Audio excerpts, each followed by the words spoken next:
Os 20 céntimos benvidos sean. O que pasa é que vostedes saben e máis eu que xa están absorbidos polo incremento do precio. Cando deron os 20 céntimos había un precio e hoxe hai máis de 20 céntimos por arriba.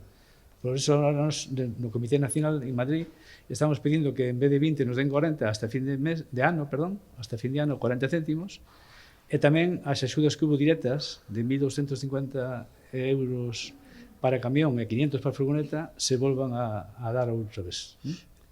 Pero usted cree que eso chegan aos camioneros ou, por decir así, as empresas petroleiras as que se están quedando con esa axuda? No, eu dixen aí na reunión que temos hoxe aquí que eu non son especialista, pero seguro que o Ministerio de Industria e o de Competencia e o de Hacienda teñen xente o suficientemente preparada e con autoridade para ir ás empresas petroleras e dicirlle se o barril de petróleo cando estaba o gasóleo a 1,40 estaba a precio de hoxe, por que o venden a 2,12 hoxe?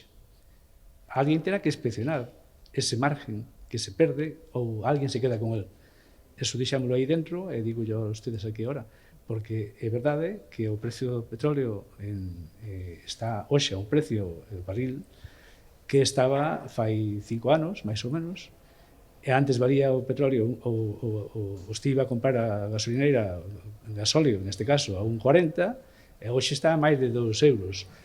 Alguén debía de explicarlo, pero supoño que o goberno terá resortes suficientes para ver que pasa e facer un escandallo de precios desde o orixen hasta a gasolineira.